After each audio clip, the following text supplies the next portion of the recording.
Warning. This program may contain material of an explicit or graphic nature. Viewer discretion is advised.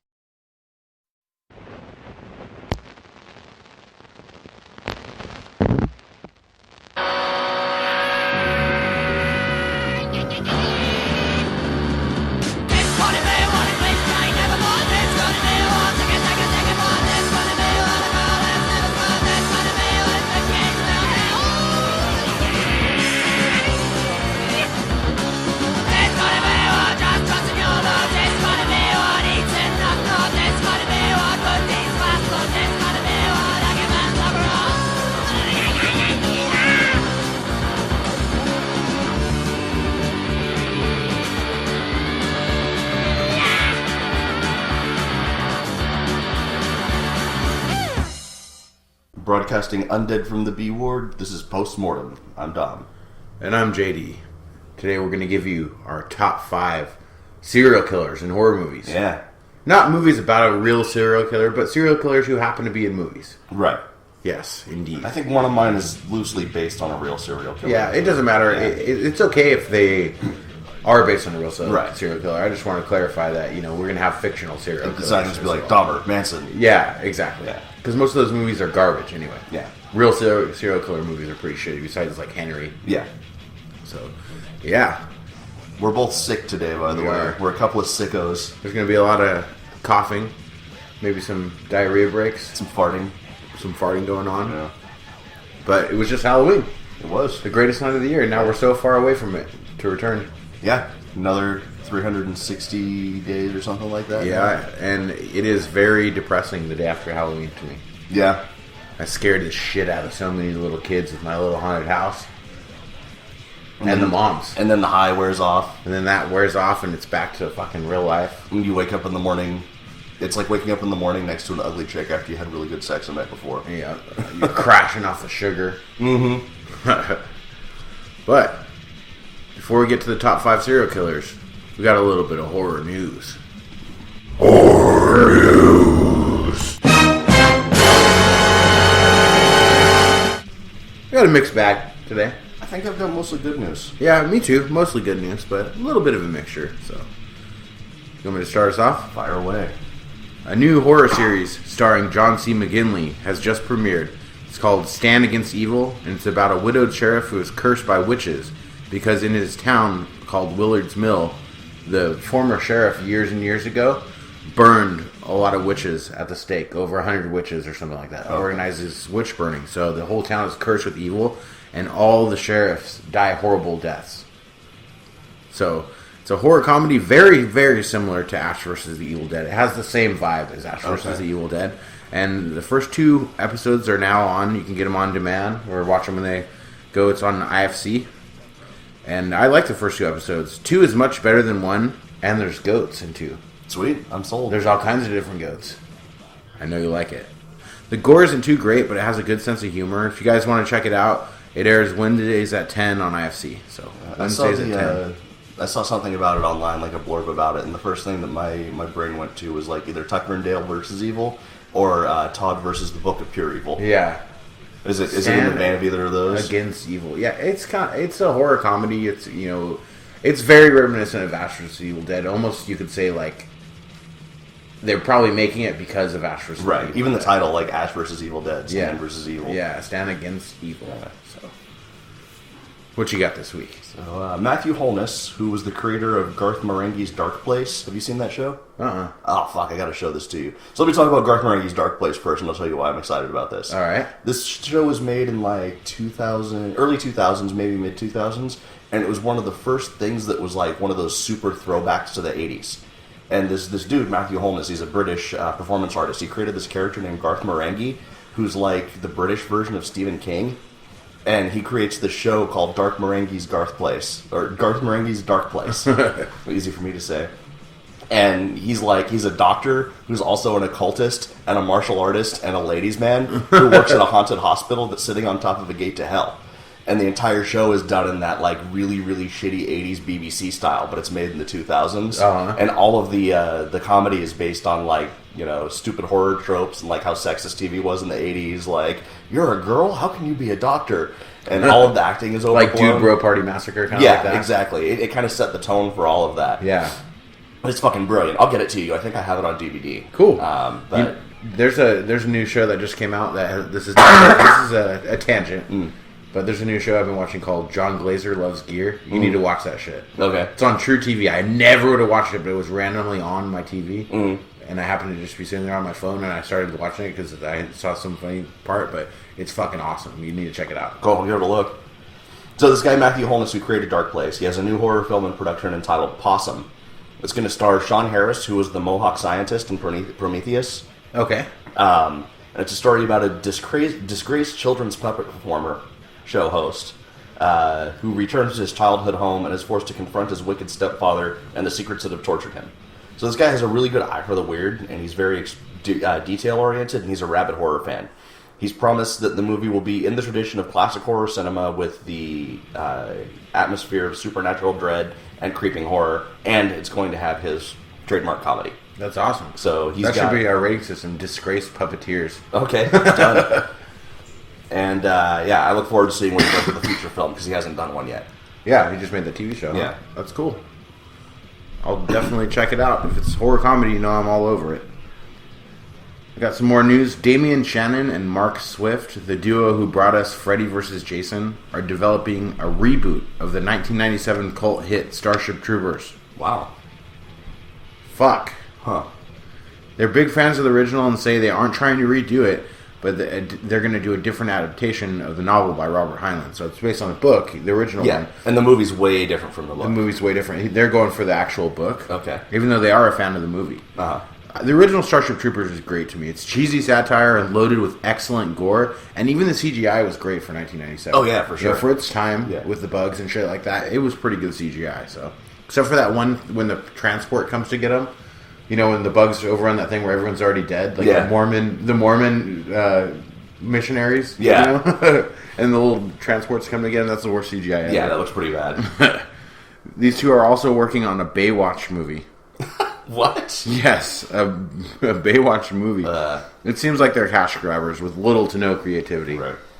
Well, Freddy vs. Jason was good. I did like it, but I'm not that excited for this because they're making a movie with the Hoff. Oh, they're not like doing a dark and gritty Baywatch. They're doing I don't know. Are they going to bring in Pam Anderson? I don't know. She looks like a piece of jerky with tits now. Jerky tits. That's the new rating system. Jerky tits. Get over here, jerky tits. Get over here, jerky tits. Well, I'm excited to see an actual movie of the actual Starship Troopers book. Like that could be good because the book is very good. I'm a big fan of Heinlein, and I at first, like when I saw the Starship Troopers movie, I didn't like it because it was so different from the book, and it had to grow on me. Like when I realized like the Paul Verhoeven, like that was his style. Yeah. Suddenly I was like, okay, this is cool. Yeah, I saw it in theaters actually. Yeah, I did too. I was 12. I worked in a movie theater when it came out, and saw it a couple times because my friend wanted to see it. But I'm excited to see what they'll do with the actual book. As far as the Baywatch movie goes, I can give it a less. I'll give it a shot. I won't give the Baywatch movie a shot. No. I'll be there for you. Janky tits. All right. What else you got this week? On December 13th, Scream Factory is going to be releasing a fully restored version of the sci-fi horror classic Dreamscape to home media. Awesome. This disc is going to feature the 2K remastered version of the original film, along with a long-format interview with Dennis Quaid, 2 documentaries about the film, interviews with the producers, and special effects test footage. I'm glad to see classics getting restored and brought out to a new audience, as opposed to remaking them, as opposed to rebooting them. I mean, Dreamscape never even got a sequel. So I have mixed feelings about this because they're doing these restorations, but you're going to see the gag more. You know what I mean? Because if it's an ultra clarity, some of these movies, with the budget and the time and how old they are, the effects of the day, you're going to see a lot more of that. Yeah. Well, the 2K restores are pretty good though because they're very detail oriented and they don't do what George Lucas did where they add a bunch of shit, but they will go in there and take out the obvious things. Oh, okay. So there's the 2K restorations and the 4K restorations. The 4K restorations are where they add shit and do other things. But yeah, with a 2K, I think it'll look all right, and I'm excited to just see it get exposed to a new audience because Snake Man. Yeah, a lot of people don't even know what that movie is. I bring it up and they're like, "What the fuck are you talking about?" Yeah, it's good. Yeah, it's a good one. Yeah, I'll watch the new one. Fuck it. I'll give it a shot. So Netflix is all aboard their Stephen King train now. They've added 2 new faces to their adaptation of the novella 1922, which follows the events after a man kills his wife. They're reporting that Thomas Jane, from The Punisher and The Mist, of course, one of Stephen King's go-to guys, or the guy who makes Stephen King stuff, go-to guys, and Molly Parker from The Road have joined the cast, joining Dylan Schmidt, Caitlin Bernard, Brian Darcy James, and Neil McDonough. And it's going to be one of the 2 things we talked about, Gerald's Game as well. They're going with Gerald's Game 2 adaptation. Right. With our buddy, Mike Flanagan. Yeah. as the director. So they're going all about Stephen King. And now the new It's coming out. It seems like there's a new wave of, the mid to late 90s. There were so many fucking Stephen King movies that were so horrible. Yeah, most of them sucked. Yeah, and now they're just going back. So we'll see. Awesome. Well, maybe we've got the technical and cinematic knowledge of how to make them right this time. Hopefully. Yeah. Hopefully it doesn't just become another fucking pile of bullshit that nobody watches. Learn from your mistakes. Yeah. Yeah. You got anything else this week? I got one more thing. More information about what they're now dubbing the Universal Monsters Cinematic Universe.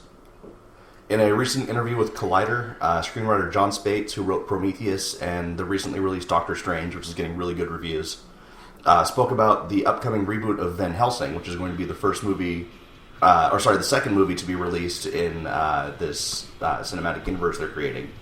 First and foremost, he said it doesn't owe anything to the 2004 predecessor, which a lot of people talk shit about that movie, but fuck it, I think it's entertaining. Really? Yeah, I thought it sucked. I loved Gabriel Byrne as Dracula, and the special effects were terrible, but it was Gabriel Byrne as Dracula, and it was what's her name from Underworld running around in tight pants again. Yeah. You can't really go wrong with that. Kate Beckinsale. Yeah. And Hugh Jackman with big guns. It wasn't a good movie. But I'm not a fan of Hugh Jackman. I don't like that dude. I like him. I don't like the cut of his jib. The cut of his Australian jib? Yeah. He rubs me the wrong way. Spates said that this new version is a new creation, but it's still a very romantic departure from the character in Bram Stoker's original novel. The original Van Helsing, of course, was a Dutch doctor who figures out a surprising answer to an odd medical question. This version is still a monster hunter with scientific knowledge, but it's set in present day, and it's going to be the second film, as I said. They're going to start with the new version of The Mummy with Tom Cruise, then they're going to do Van Helsing, then they're going to do Dracula, Frankenstein, Wolfman, Invisible Man, and Bride of Frankenstein. And all of the movies are going to be tied together, and it sounds like they're going to be using Van Helsing to tie all of the movies together. I wonder if they're going to do a modern day Monster Squad or something, with all these people, all these major icons in it. That would be the ultimate, that would be the Avengers of the Universal horror universe. For sure. So it worked for Marvel, maybe it'll work for these guys too. Yeah, that's actually something I could get behind. Fuck Marvel. I know a lot of people like it and stuff, but I just can't stand all these comic book movies. Yeah, I like them. Some new horror movies, that's what I need, the old classics getting their due, because I'll be honest, it might be controversial opinion, but a lot of those old movies kind of suck. Yeah, they don't. Frankenstein holds up the best out of all the old Dracula's kind of silly, Wolfman's kind of silly, Invisible Man's silly as fuck. Yeah, it's fucking weird. But they're all good ideas, and the books are good, and the characters are good. So, I wanted to do a Jekyll and Hyde. I'm surprised that's on the list. That'd be a good one. Yeah. Alright, well, we'll be back with this extra sick edition of Postmortem. As you can tell by, we don't have our usual enthusiasm. Stick with us. Don't judge us based on this episode if this is your first Postmortem experience. I don't even know why we're recording this episode, because we don't release it till Wednesday, and the world's going to end on Tuesday. Oh, yeah, that's true. The Cubs won the World Series. We've got fucking David Bowie dying at the beginning of the year. Donald Trump or Hillary Clinton is going to be president as of Tuesday. What's going to happen is fucking Steve Harvey or whoever is going to be announcing the president on Tuesday is going to be on TV, and he's going to be and the new president of the United States is, and suddenly the entire all of America is going to be flooded with these super bright lights, brighter than we've ever seen before, and all of our walls and ceilings are just going to rise up into the sky into infinite blackness, and we're all going to be standing on this big flat neon blue grid in Tron, every single person in America. and there's going to be a representative of every other creature, like sentient creature in the universe, all around us. And this gray alien's going to step forward, and he's going to be like, fuck you guys. And then everything's going to go black, and we're going to cease to exist. I saw like a little meme on the internet today about Donald Trump, and it said, what if public humiliation is just Donald Trump's kink, and like his dominant is writing his speeches to humiliate him, and he has to go out there and say them? That's funny, huh? That makes sense. All right, we'll be back with the good movie and the bad movie, and then top 5 serial killers. We are proud to announce the first ever post-mortem live show, November 19th, 7 p.m. at the Santa Maria Town Center Mall. That's right. Post-mortem, live and uncut, like an uncircumcised baby. Yes, indeed. As opposed to a dead, uncircumcised baby. Yeah. Yeah. Or a dead circumcised baby. Yeah, that's true. I guess beggars can't be choosers. Anyway, this show is happening at 159 Town Center East in Santa Maria, California, at the Santa Maria Town Center Mall. Santa Maria Town Center Mall, main level. It's in Leisure Time Games. Leisure Time Games is a local comic book and trading card game store, any kind of game other than video games that are gracious enough to host the first ever post-mortem live in front of an audience podcast. They're going to regret this. They may. Hey, listen, so don't say that too loudly. We won't be coming at you undead from the B ward. We will be live. And if you want to come watch JD get real drunk and me pop a bunch of pills and slam energy drinks. Well, the problem is they don't allow beer in the mall, so I'm just going to have to drink heavily before. Okay. So I'll walk in trash. Right. Okay. Yeah. Awesome.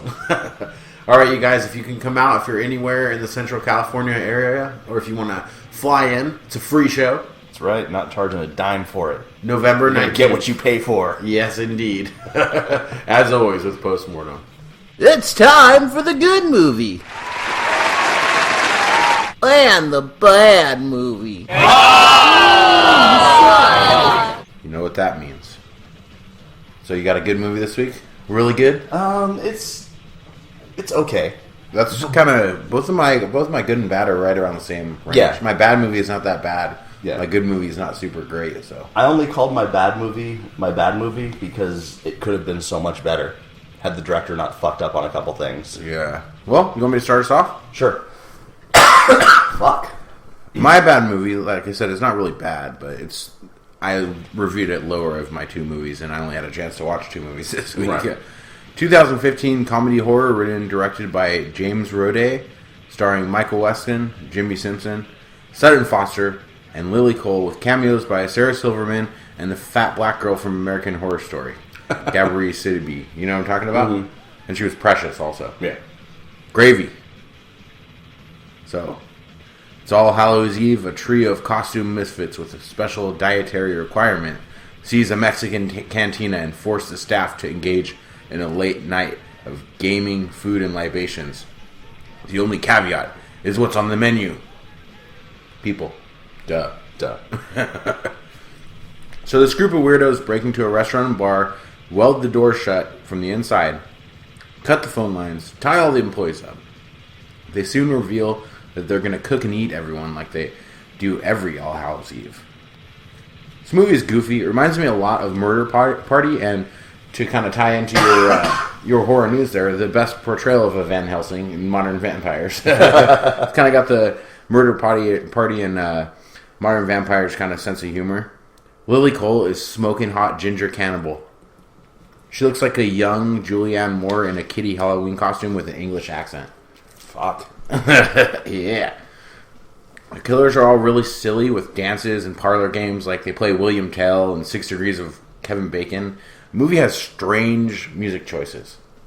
A lot of strange music choices that don't really fit. Mm-hmm. Like, intentionally so, I think. Right. So, the gore is okay. Some of the blood spray is really bad, but some of the gags are passable. I enjoyed the sense of humor, especially for the first 20 minutes.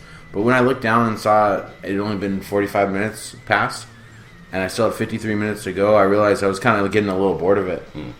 So, it does come back at the end, and it is a completely ridiculous movie, so I recommend seeing it. Would it have been a better short film? Maybe a better short film, or just not so much of the same. Okay. You know, like like I really like their sense of humor and the characters and everything like that, but it was just it was the same thing the whole time.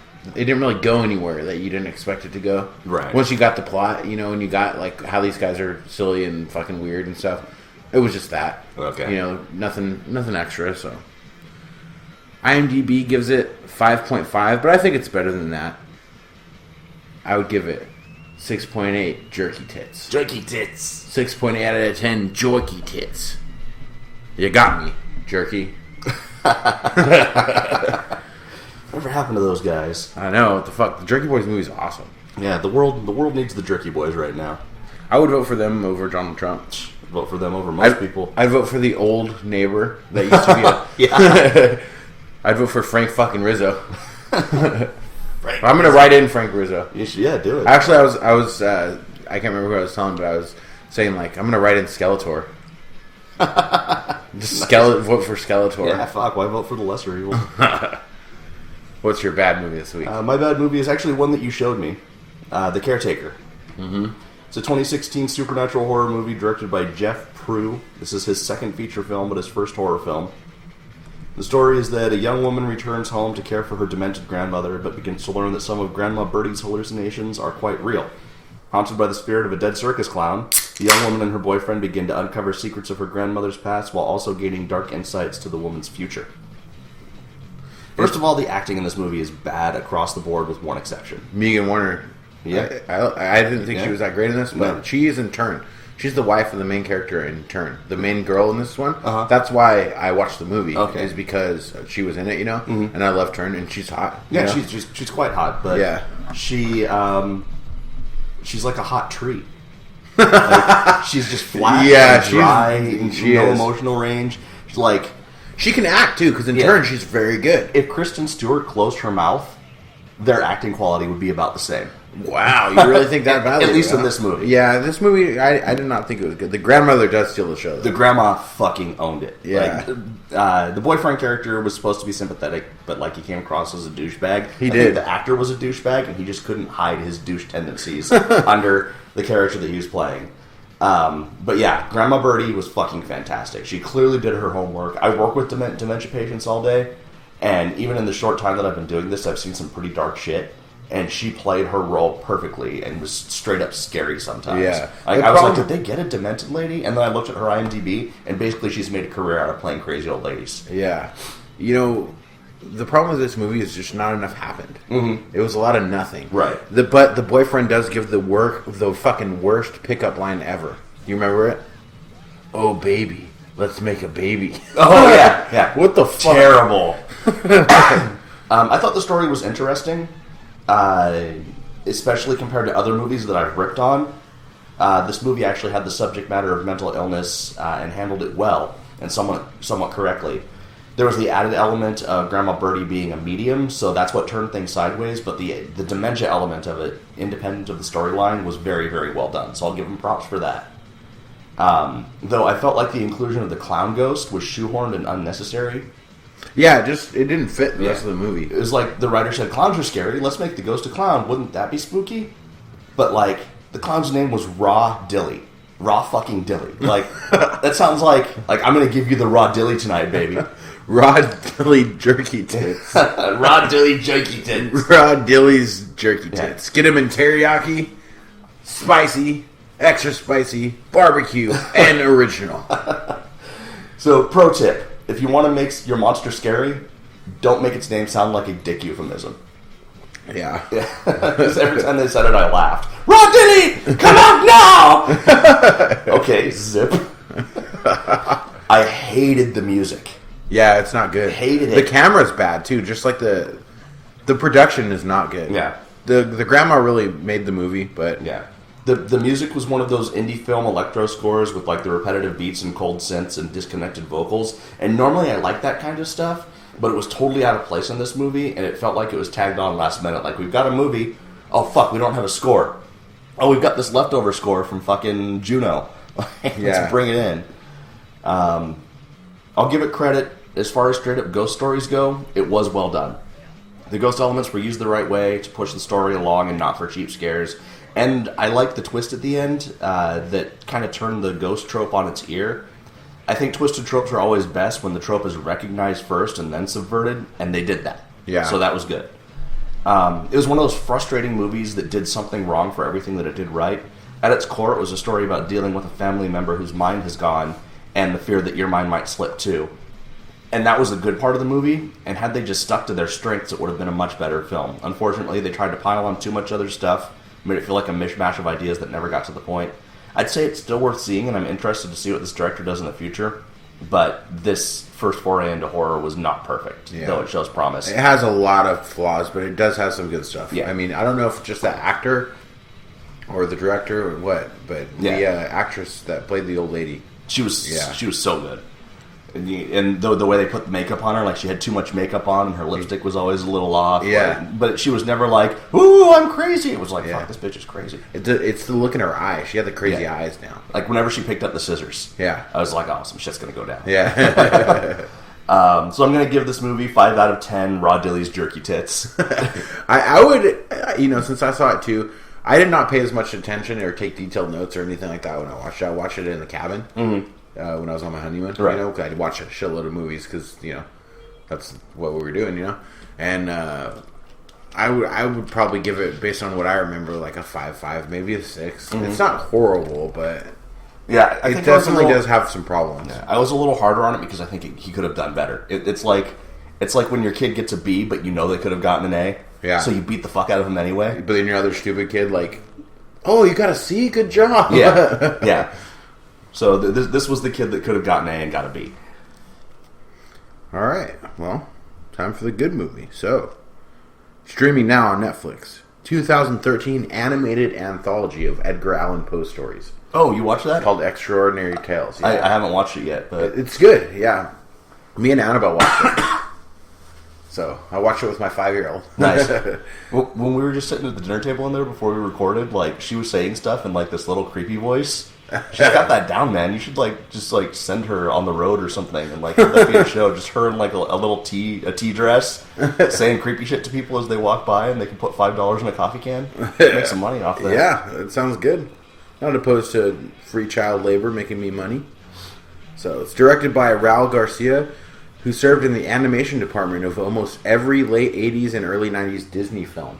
Cool. And he made this movie, like this is a passion project for him. Nice. And he only has like Disney credits besides this one Edgar Allan Poe animated movie. So he was paying his dues. And the way they did it was so cool. Instead of just making their own, they're using classic readings. So the narration is Christopher Lee, Bela Lugosi, Julian Sands, the Warlock himself, Roger Corman, and Guillermo del Toro.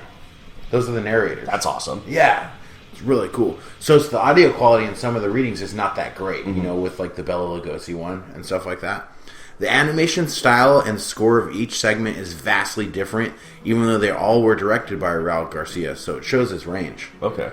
And stories included The Fall of the House of Usher. An unnamed narrator arrives at the House of Usher, a very creepy mansion owned by his boyhood friend Roderick Usher. But his friend has been sick, afflicted by a disease of the mind, and wrote to the narrator asking for help. It's narrated by Christopher Lee and done in a very Tim Burton-esque style animation. Nice. So, yeah, it's pretty cool. It's like Corpse Bride or something like that. The Telltale Heart, which is my favorite. It's my favorite Edgar Allan Poe story and my favorite in this compilation. After a man is driven to the brink of insanity by the stare of an old man's eye, he buries him underneath the floorboards. When the cops hear the scream and arrive, begins to hear the beating of the old man's heart, but will they hear it too? And it was narrated by Bela Lugosi, all in black and white animation, and done in a really highly stylized, like artistic way, like to where it's like minimal white and the screen is black. Like it's really, the black and white animation is not like traditional black and white. It's only black and only white. There's no gray, or anything like that. It's just solid black or solid white. I watched a French. It was a rotoscope where like they filmed something and then they animate over what was filmed. Like that Scanner Darkly movie. Yeah, that. Except it was all hard black and white like that. It was like a French cyberpunk like detective noir, and everything was done in the hard black and hard white. It was fucking beautiful. Yeah. I think you'll like this one, especially that one. So, the facts of the case of M. Valdemar, A hypnotist conducts an experiment in which he mesmerizes a man on the brink of death. Narrated by Julian Sands. Animation is very reminiscent on this one of the old EC comics. Nice. Complete with captions and stuff like that. It's really cool. Pit and the Pendulum. Man sentenced to death is tortured as part of the Spanish Inquisition. Narrated by Roger Corman. Animation is framed up in cells like a comic book, but more like a modern-day video game. The way that it's framed up in the cells, but it looks like a video game art. That's cool. And it's really good, though. And the last one is The Mask of the Red Death. That's my favorite Poe story. It's a good one, yeah. Prince attempts to avoid a plague known as the Red Death by staying in his abbey. When he decides to host a masquerade ball, things don't go as planned when an uninvited guest spoils the party. Narrated by Guillermo del Toro. Animation is like an 80s cartoon similar to like The Last Unicorn. Nice. That kind of animation. Like that Ralph Bashki style of animation? Yeah, really, like classical animation. So, they animated these around the recordings done long ago by these legendary voices. It's very well done, and the score for each segment is great. Like, the music is good. I watched this with my 5-year-old on a 100-degree day when we were both bored, and she enjoyed it as much as I did. Awesome. These, and especially with Poe's, the way he writes, a little kid typically wouldn't really like that or understand it. But the fact that it was animated and stuff, she really got into it. It held her attention. And Poe's writing, because it has that kind of like poetic flow to it, it lends itself almost to like a Dr. animation. Seuss. Yeah, like, exactly. A gothic Dr. Seuss. These stories transcend time and age and are just as great today as when Poe wrote them. Even with the fancy words, Annabelle said she could understand what was happening because of the animation and the score, which set the mood. So, IMDb gives it 6.4. I think it's much better. I'm going to give it 7.8. What is it? Mad Willie? What was that guy's name? Raw Dilly. Raw Dilly, Mad Willie. I'm going to give it 7.8. Raw Dilly, Mad Willie, Jerky Tits. Jerky Tits. Yeah, I recommend checking it out. Awesome. I'll watch that tonight. I'll go home and do that. I think you'll like it even more than I did. Yeah, honestly. I love Poe. Yeah. I love Poe almost as much as I love Lovecraft. So yeah. Have you ever read any Lord Byron? Uh-uh. Lord Byron is the dude who like set the fucking tone for like Lovecraft and Poe. Like he was like the OG even for them. Wow. You should check some of his stuff out. Yeah, I'll check it out. It's dark. Yeah, it's good. It's like Victorian. So I it's like dark. Yeah. My good movie is another one that you showed me. Bigfoot movie, Abominable. Yeah. It's a 2006 creature feature directed by Ryan Schifrin, son of Lalo Schifrin. Oh, really? Yeah. I didn't know that. That's why Lalo did the music for it. Wow. Yeah. So the plot is pretty simple. A paralyzed man returns to his home in the mountains and is forced to battle a marauding Sasquatch. The thing that's cool about this movie is the first, like, 3/4 of it are, like, Hitchcock's Rear Window. Yeah. But with Bigfoot. Yeah. Like, the dude is paralyzed and stuck in his house, and all he can do is look out the windows with binoculars. Looking at girls changing and stuff. What was up with all the quadriplegic masturbation? Yeah. Yeah. So there was some weirdness happening there. But, yeah, most of the initial Bigfoot attacks were done through his perception of what he saw happening as Bigfoot attacked the house across the street. Yeah. I really like the lighting. In this movie. The lighting is really cool, and I really like the dynamic between his caretaker, who's like the biggest douchebag on the planet, and him. Yeah, treats him like a little kid. Yeah, and he's not retarded or anything. He's just can't walk. Yeah, his legs are retarded. The rest of him's okay. The acting in this movie is decent, though none of the victim characters were particularly fleshed out. The women are horrible. Yeah, the women actresses are horrible in this movie. Though the It Girl takes a fucking beating. She does. She gets thrown through a window, dropped off a balcony, ejected from a car, and she walks away from all of it with perfect makeup. It's fucking hilarious. And I don't know if it was intentional or not, but like every time, like it would just escalate and escalate. Fuck, how is she still walking? Yeah. Like, I figured the end of the movie would be like they were like paralyzed and in love because she'd been beaten up so much. She's like pulling out her compact while she's running from Bigfoot. There were cameos by Jeffrey Combs and Lance Henriksen for some good nostalgia. The special effects... He's the sheriff, right? Yeah. Sheriff Herbert West reanimated. Yeah. and then they're just like rednecks hanging out in the woods. Yeah. The special effects were so-so. The Sasquatch kind of looked like the love child of Chewbacca and Zach Galifianakis. I kind of like the Sasquatch. But it was practical. Yeah. It was all practical. It kind of reminded me of the Thing in Creepshow. Uh-huh. Kind of like a little bit of that going on, Yeah. the thing in the crate. His face was hilarious though. Like all the expressions. Like I kind of wanted to hug him. Yeah. Like he was like Harry and the Hendersons, but mean. Yeah.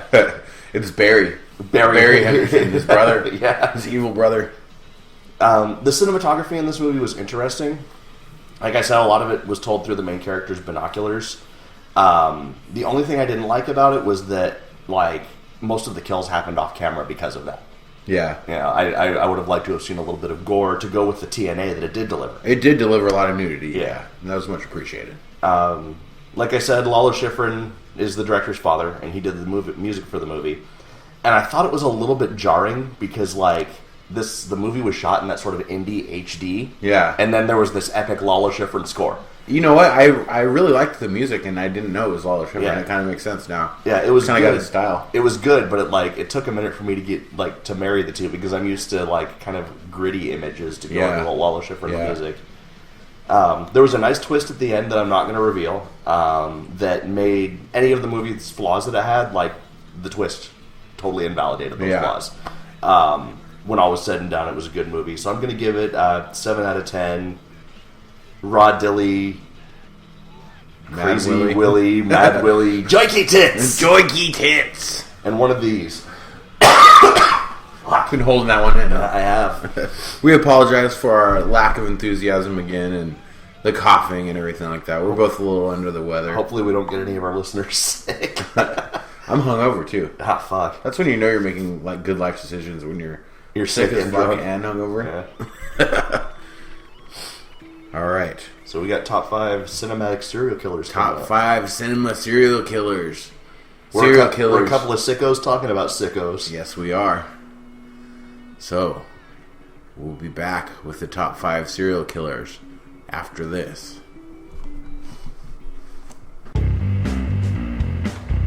Hi, thanks for listening to the Postmortem Podcast. If you want to support us, go to our website at www.postmortemshow.com and click the Amazon link. By clicking on the Amazon banner, Amazon will give a small percentage of the purchase price of your item back to the Postmortem Podcast at no additional cost to you. That's right. It doesn't cost you any money. We get money. You want us to keep doing this? You want more Doug Jones talk? You want more dick and fart talk? I don't care. We're going to do it. Fund our filthy, filthy habits. Yes, and they are many and they are fast. And most of them aren't legal. Yes. Click the banner. Just do it. Come on, don't be a dick. Give us money. And we're back with the top 5 cinematic serial killers. You don't want to take a shower around these people. I don't want to take a shower around most people. All right. Well, you want to start us off? Sure. My number 5, maybe one of the only times this actor will ever get mentioned on this show. Early Grace, played by Brad Pitt in California. Yeah. Yeah, I like California. Yeah, he was pretty good. Greasy and disgusting. Yeah, he was great. Really fucked up. Early Pitt too, huh? Yeah, that's, very, he sort of did that, and then he started doing the heartthrob movies, and now he's just kind of doing whatever it is that he's doing. Yeah, he's a great actor. He really is, yeah. He's not just like another pretty face. He's not a Fabio. He doesn't do a lot of, he did Seven also, but he doesn't do a lot of horror. No, not at all. World War Z. That's horrible. My number 5 is Horace Pinker from Shocker. Nice. The book is awesome. I have the book of Shocker. Some dude wrote a book based on the movie. Oh yeah, they used to do that all the time in the 80s. Yeah, instead of and it's more in depth and shit. Yeah. And it's actually really good and brutal. Nice. Shocker's very silly. Yeah. They stole the concept for Fallen. Right. With Denzel Washington, that Fallen movie, which was also pretty good, I thought. Yeah. But Shocker. He's so fucking awesome. He's such a dick that when he's electrocuted, he still keeps coming back to fuck with this one guy. Refuses to die. Yeah. He killed his family and shit too. They should make a remake of Shocker, but instead of being electrocuted and like a guy that goes around electrocuting people, he just goes around and sticks 2 fingers in people's butthole. And then they transfer that way. Shocker starring Matt Hardy. The best part is when he possesses the little girl, and she's just all potty mouth driving fucking tractors and shit. If you guys haven't seen Shocker, it's corny as fuck, but it's Wes Craven, right? Mm-hmm. And you guys got to check it out because it's entertaining. You know, it's not a great movie, but it's entertaining. Well, when you think about classic Wes Craven movies, it does come up on the list, but for the wrong reasons. Yeah. But it's still like, if you haven't seen Shocker, what the fuck are you doing with your life? It's one of those essential ones. It is. My number 4, not Dr. Doubledecker, but Dr. Decker. Dr. Decker. From Nightbreed. You know what? I was thinking of making him my number 1. Yeah. But I just give him too much love. I talk about him too much, and he was my number 1. Both of our number 1 on The Mask. That's right. Yeah. Yeah, Dr. Decker is awesome, and his son, Dr. Doubledecker, in my Nightbreed script. Yeah. The Rise of Cabal. he needs to be committed to celluloid. I need Clive Barker to sign on with me and help me finish it. Yeah, that needs to happen. Dr. Decker's just a great character. You know, you're compelled by a mask, and he puts on the mask, and he becomes it. And, yeah, he ties up old men with Christmas lights. Yeah, he's just a great psycho. Eliminating the filth. Yeah, played by David Cronenberg. Too. Yeah. David Cronenberg in an acting role. Expertly by David Cronenberg. Great actor, that guy. Yeah. I like when he's just in his office and he's got those weird, like, water things in the background with the lights and shit, and he's just looking at knives. Yeah. He's fucking weird. Yeah, he's got great, like, just facial acting. You know, you know from the second that you see him that something is wrong. Yeah, definitely. And he's plays crazy pretty well. Yeah. So. And his son, Dr. Doubledecker. So, you know, he'll have more buttons on his mask. Twice the buttons. Twice. He's going to have 4 arms. He's going to be like Goro. And instead of having a wall of knives, he's going to have 2 walls of knives. Yeah, 2 walls of knives, 4 water things. Christmas bulbs and lights. He's going to type an old man with Christmas bulbs. Wow. And lights. He'll use, like, put an angel on top of his head. The hooks to, like, hold them together. He's going to put an angel or a star on top of his head. He'll tie him up with Christmas lights and purple Hanukkah lights.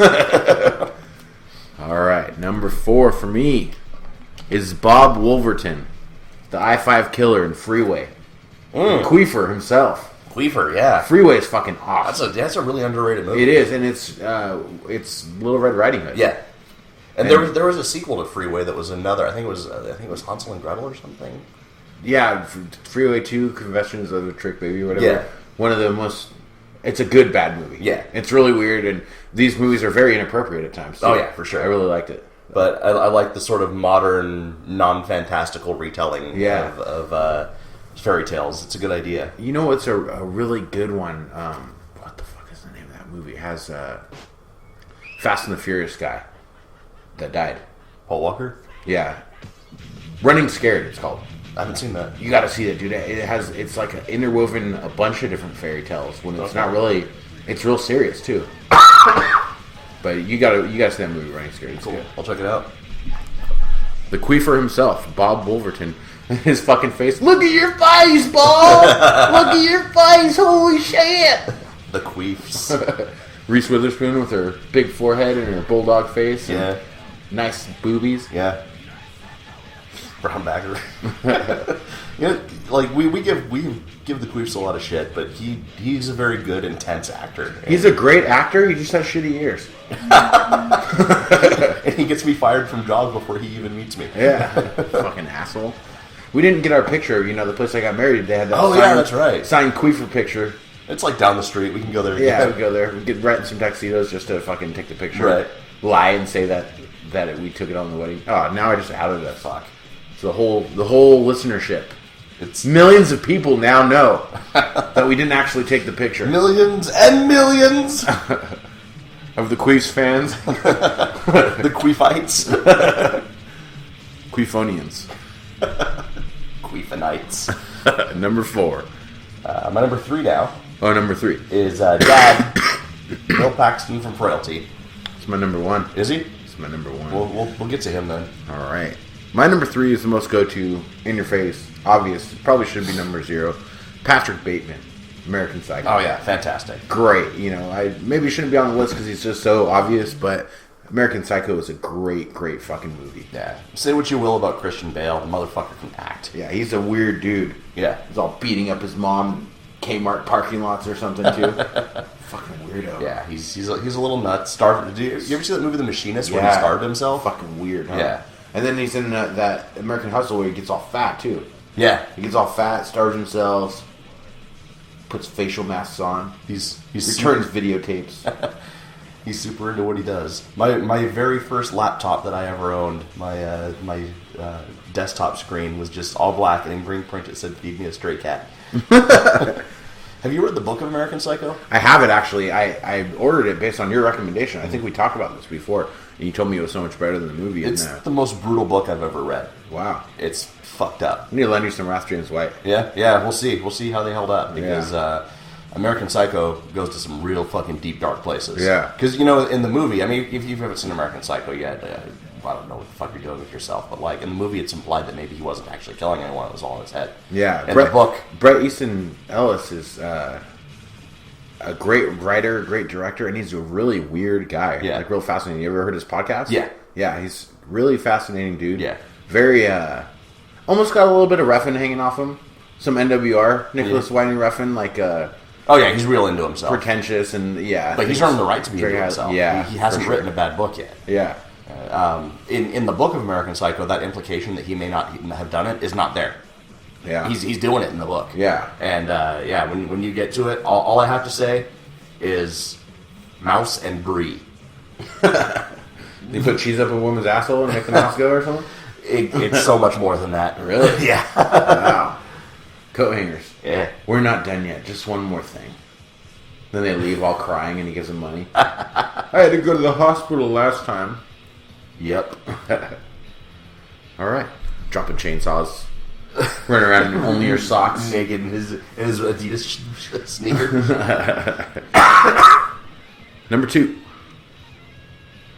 My number two is Francis Dollarhide, played by Ralph Fiennes in Red Dragon. I love Red Dragon. Actually, my daughter Kaylee is super into horror movies now. You know, she has her podcasts. Kaylee's Creeporama, cheap plug on YouTube. Yeah. Look it up. And she keeps asking to watch Red Dragon because she thinks it's about dragons. She loves dragons. I'm like, no, honey, not yet. But I like the dragon in it. It's too scary for you, I'm like, but I like scary. I like it. Blah blah blah. She watched Evil Dead, the remakes. Right. I mean, she can hang. Yeah. Well, I think Francis Dollarhide is other than maybe my number one. He's probably the scariest cinematic serial killer that I've ever seen because he's so believable. He's so realistic. Yeah. That guy could exist in this world. Yeah. And I mean, of course, Silence of the Lambs is a classic, but I think Red Dragon is actually a better movie than Silence of the Lambs. Yeah. And I think that Francis Dollarhide is scary because, like, Hannibal Lecter is more like a boogeyman, where Francis Dollarhide is like the real fucking gritty. Yeah. Like, and he's fucked up. Yeah. He has. There's a couple of my honorable mentions that are like that too. So. All right. Well, my number 2, Captain Howdy, as played by Dee Snider. In Strangeland. I fucking love Strangeland. It's a great movie. I can't wait for him to make a sequel. He needs to make the sequel. He did so good for his... Didn't he write and direct? Yeah, he and wrote star? and starred in it, yeah. He fucking did so good. And you know that it's based on a Twisted Sister song. Yeah. Horror-Teria. Yeah. It's like a 2-part epic song. Yeah. From, Stay Hungry. I miss bands doing that. Wasp used to do that a lot too. Like, they would do not necessarily story. concept albums, but like concept songs that all tie together. Yeah. It's pretty fucking sweet. Meets girls on the internet. And pierces them. And then Ampling. he goes to jail and they straighten him out. There are tribes in Borneo that won't even consider having sex with a man who doesn't have an ampling. He's so good. And then when he's all like... He puts makeup on his face to hide his tattoo, and he's all like a librarian or some shit after he comes out of jail. Got his hair all pulled back. It's their fucking fault, the people's fault. Yeah. When he comes back because he didn't get his medicine. Yeah. They try to kill him. They lynch him. They drove him to it. And Robert Englund doing this, doing that little dance in the chair. Come on, honey. Robert Englund is so good in that movie.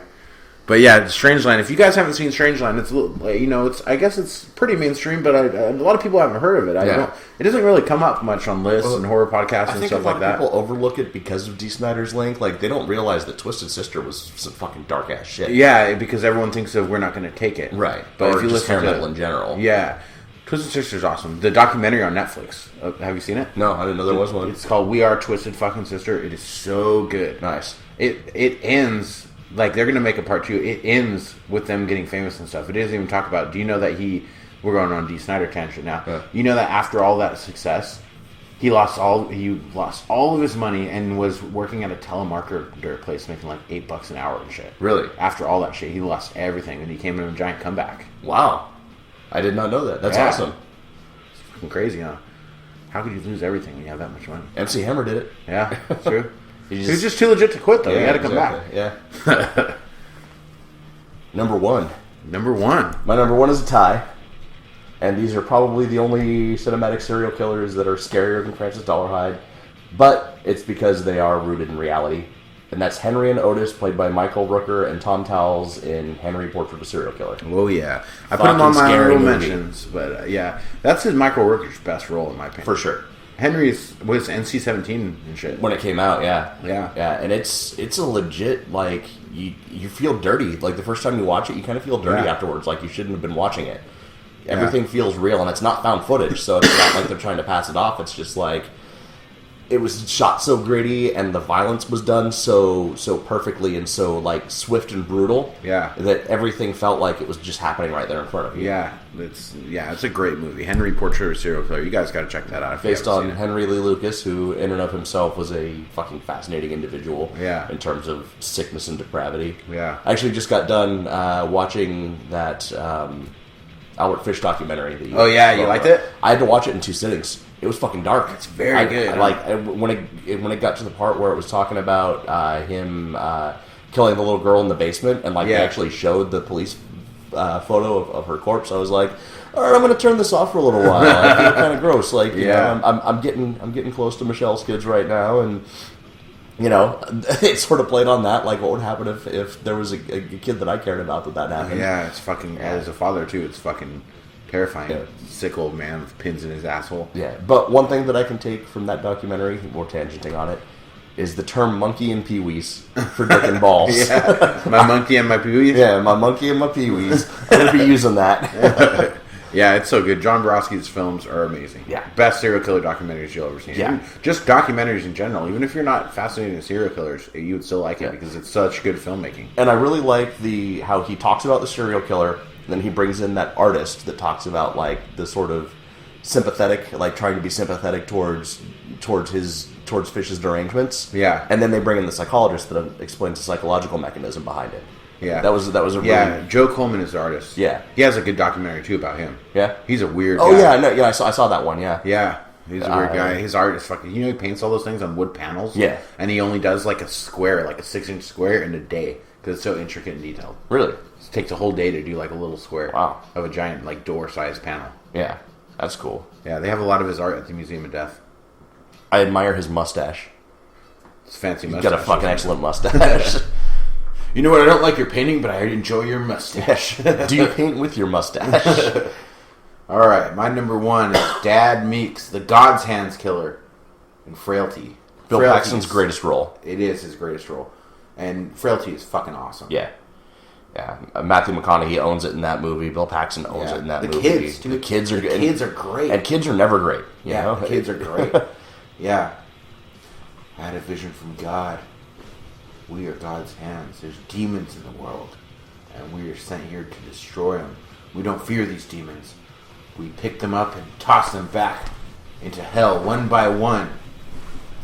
God sent me a sign. He's going to tell me when. And he finds the axe. Yeah. He has to kill everyone with the axe. And fucking great movie. Yeah, and that's a great ending and everything too. Yeah. I'm not going to give it away if you guys haven't seen Frailty because it's so fucking good. Yeah. It's one of my favorite horror movies. It's on my top 100. I can't remember where I put it. I think I put it like 30 or something like that. I think it's on mine too. Yeah, it's a great fucking movie. I think it gets overlooked a lot because of Matthew McConaughey and Bill Paxton being in it. Like, those aren't names that when you think of them, you think horror, unless you're people like us who... You know, unless you think of Vilmer. Oh, yeah. Exactly.